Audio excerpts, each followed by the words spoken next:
yung mula ngayon hanggang kung kailan, indefinitely, yung gusto ninyo. No to corruption, no to chatwa, install death penalty, isara ang Senado, Kongreso, i-reorganize sila.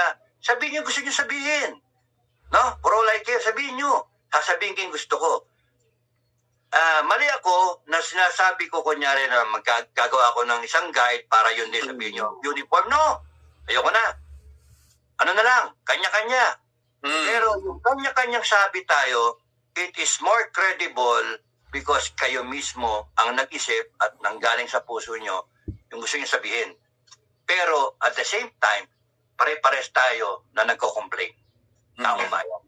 Wala nang template.